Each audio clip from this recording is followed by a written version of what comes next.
2312 ہے سورہ یاسین آیت نمبر 33۔ اعوذ باللہ من الشیطان الرجیم، بسم اللہ الرحمن الرحیم۔ ماقبل اللہ جل شانہ نے ایک قوم کی حالت کو بیان فرمایا جنہوں نے انبیاء علیہم السلام کو جھٹلایا۔ پھر اللہ نے اس قوم کے اندر ایک شخص جو انبیاء علیہم السلام کی تائید کرنے والا اور لوگوں کو ترغیب دینے والا، قوم نے اس کو مارا اور اللہ پاک نے اس کو جنت نصیب فرما دی۔ اب اس بندے کا واقعہ اور اس قوم کا انجام اللہ نے بیان فرمایا کہ اللہ نے فرشتہ بھیج کے اس پوری بستی والوں کو فرشتے کے ایک آواز، ایک چیخ کے ذریعے تباہ و برباد کر ڈالا۔ بہرحال آج کی آیات مبارکہ میں اللہ جل شانہ اپنی قدرت کی نشانیاں بیان فرما رہے ہیں اور موت کے بعد دوبارہ زندگی کو اللہ پاک سمجھا رہے ہیں۔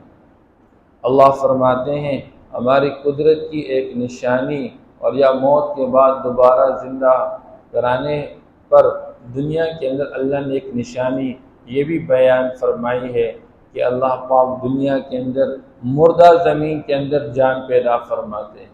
زمین بنجر ہوتی ہے، قابل کاشت نہیں ہوتی، اللہ فرماتے ہیں ہم اس زمین کے اندر حیات پیدا فرماتے، احییناہ، اس زمین کے اوپر اللہ جل شانہ آسمان سے پانی اتارتے ہیں اور اس پانی کے زیر زمین کے اندر ایک زندگی پیدا ہو جاتی ہے، اور یہی زمین اخرجنا منہ حبا، ہم اس سے اناج کو نکالتے ہیں، فمنہ یأکلون، جس سے یہ لوگ کھاتے رہتے ہیں۔ جیسے مردہ زمین کو زندہ کر کے قابل کاشت بنا کے اور اس سے اناج کو پیدا کرنا یہ اللہ کی قدرت ہے، ایسے مردے انسان کو زندہ کر لینا یہ اللہ کی قدرت ہے۔ اس نے فرمایا یہ انسان زمین کے اندر یہ ریزہ ریزہ ہو جاتا ہے، ایک ہڈی اس کی رہ جاتی ہے، کیونکہ اسی ہڈی سے دوبارہ کل قیامت کے دن اس کی گروتھ ہوگی۔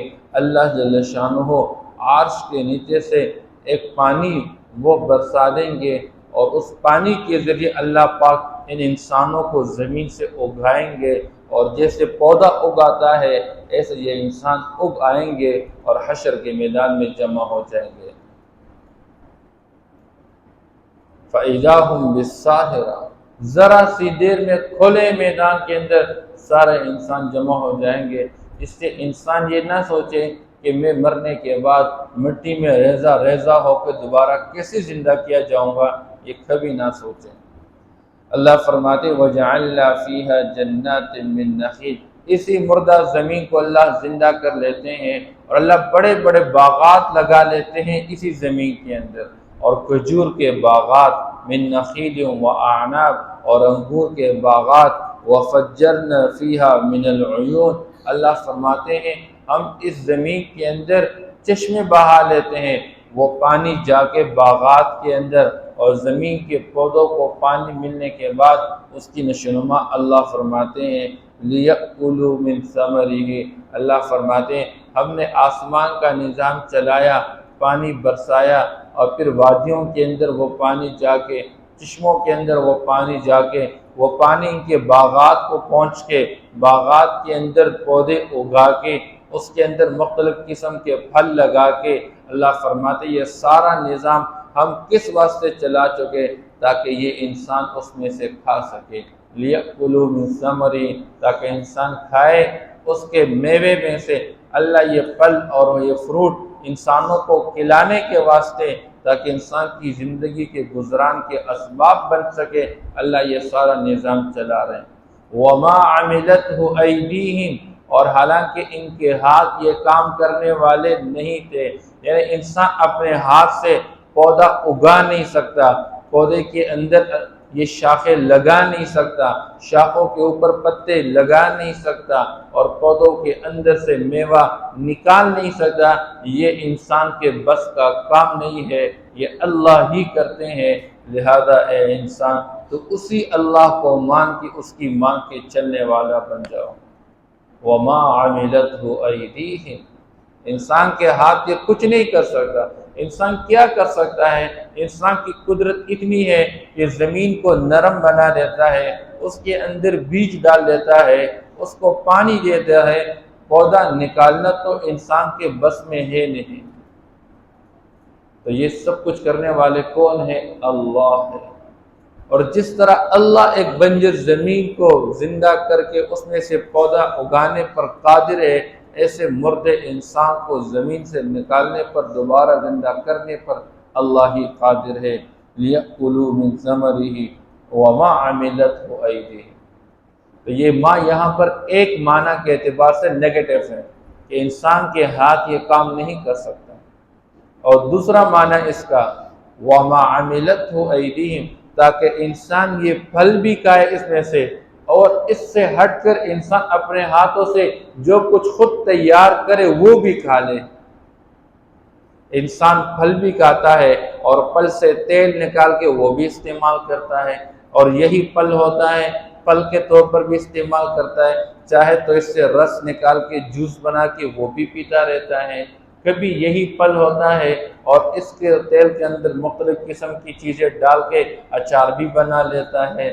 تو انسان اس پھل کو بھی ذائقے کے اعتبار سے استعمال کرتا ہے، اور اس زمین سے مختلف نکلنے والی چیزیں سب کو ملا کے مختلف قسم کے سالن بنا کے، مختلف قسم کی میٹھی چیزیں بنا کے، اور یہ انسان استعمال کرتا رہتا ہے۔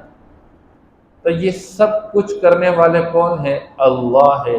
افلا یشکرون، ان ساری نعمتوں کا تقاضا یہ تھا کہ جو اللہ سردی کے موسم میں سردی کے پھل کھلاتا ہے، گرمی کے موسم میں گرمی کا پھل کھلاتا ہے، ہر پھل کا رنگ الگ، ہر پھل کا ذائقہ الگ، ہر پھل کا ڈیزائن الگ ہے، اور ہر پھل کا پودا الگ ہے، اور یہ کب سے دنیا آباد ہے، آج تک کسی ایک درخت کے اندر، ایک میوے کے اندر دوسرا میوہ نکل نہیں آیا، ایک درخت کے اندر پتا کسی دوسرے درخت کا ابھی تک نکل نہیں آیا، ایک کا ذائقہ دوسرا میں ابھی تک محسوس نہیں ہوا۔ یہ سب کچھ کرنے والا اللہ، چاہیے تو یہ تھا کہ یہ انسان اسی اللہ کا شکر بجا لاتا، لیکن اللہ فرماتے ہیں یہ انسان بڑا ناشکر ہے، یہ شکر ادا کر ہی نہیں رہا۔ افلا یشکرون، کیا یہ لوگ پھر بھی شکر ادا نہیں کر رہے ہیں؟ یہی انسان کی سب سے بڑی بیماری ہے جو قرآن ذکر کرتا ہے۔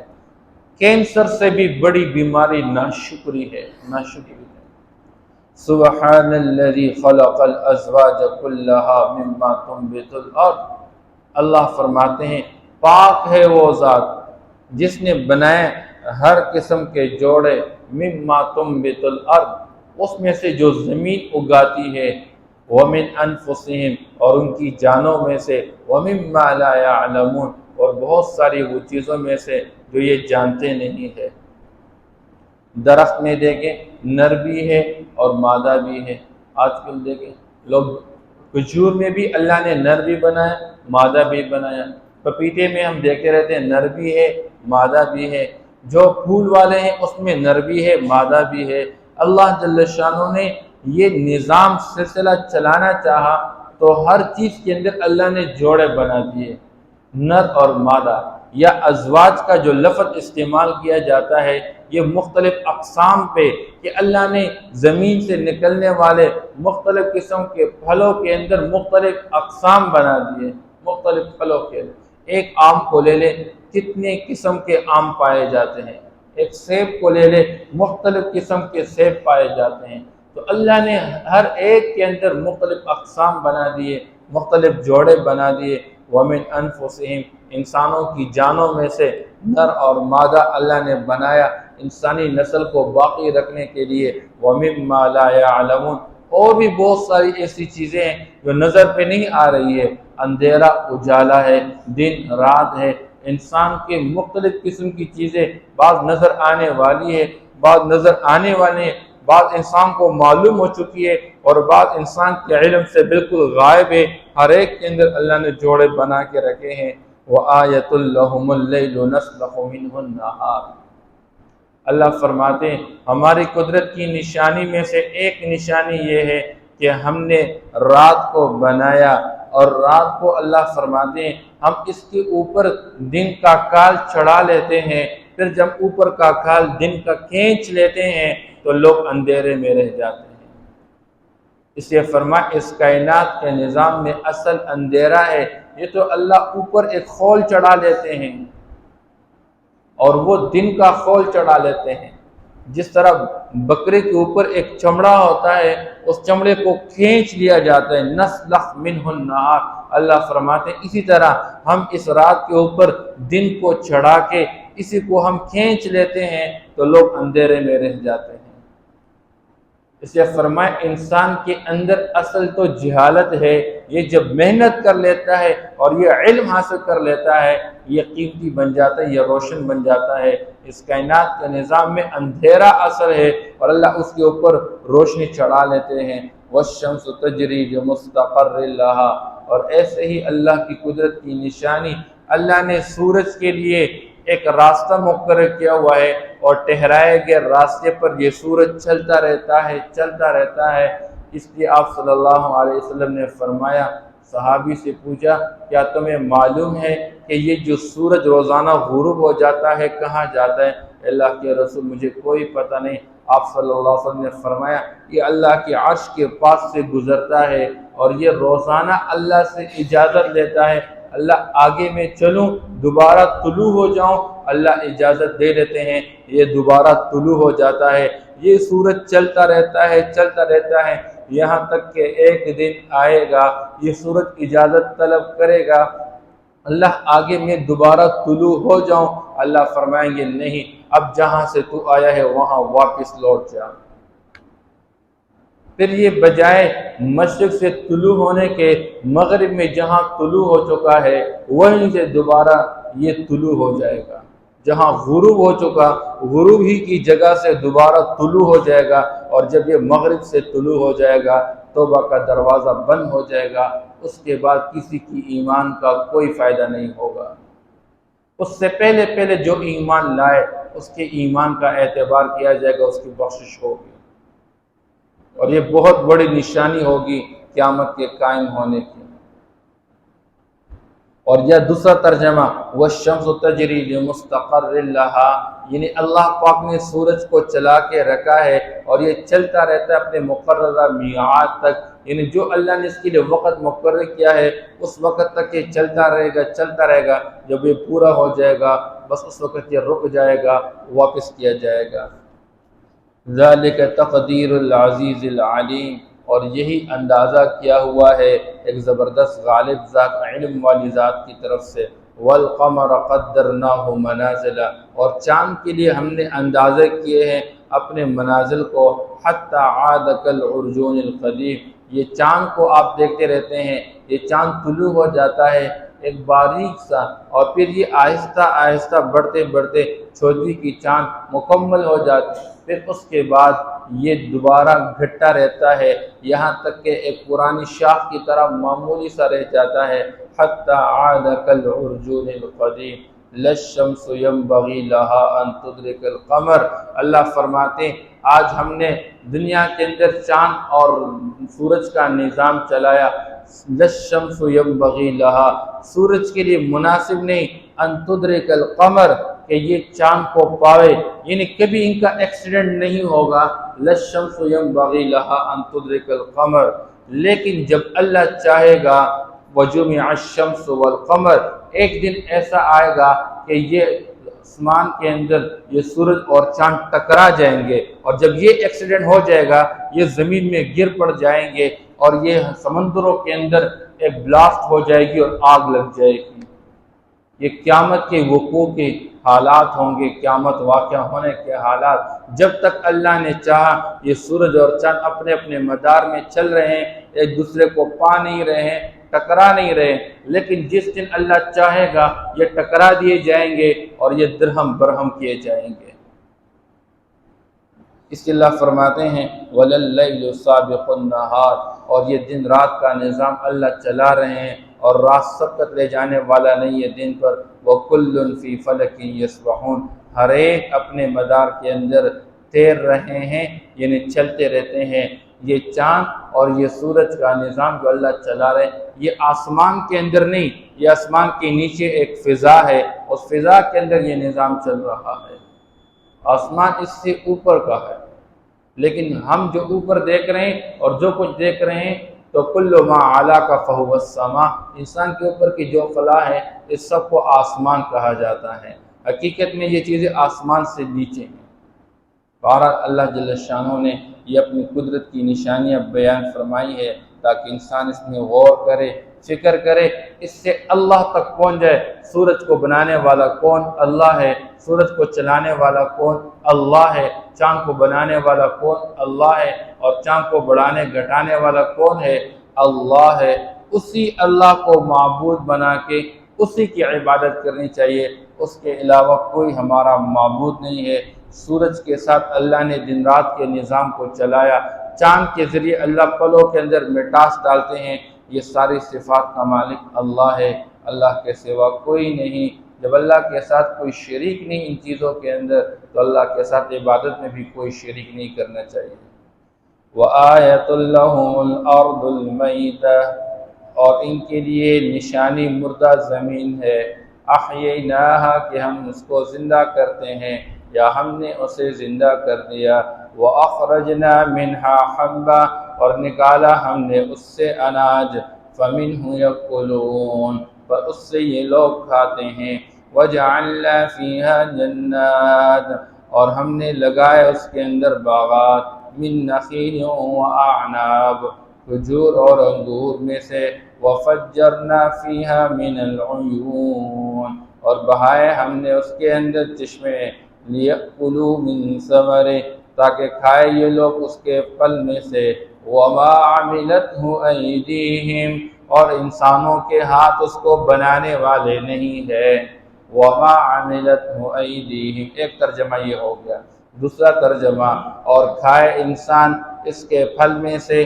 وَمَا عَمِلَتْهُ أَيْدِيهِمْ، اور وہ جو انسانوں کے ہاتھ اس کو تیار کر لے۔ أَفَلَا يَشْكُرُونَ، کیا پس بھی یہ لوگ شکر ادا نہیں کر رہے؟ سبحان الذی خلق الازواج کلھا، پاک ہے وہ ذات جس نے پیدا کیے جوڑے، کلھا سارے کے سارے، مما ان چیزوں میں سے، تنبت الارض جو زمین اگاتی ہے، ومن انفسہم ان کی جانوں میں سے، ومما لا يعلمون اور اس میں سے جو یہ لوگ نہیں جانتے ہیں۔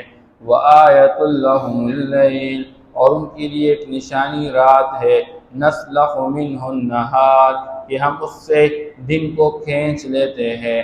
فإذا هم مظلمون، پس یہ لوگ اندھیرے میں رہ جاتے ہیں۔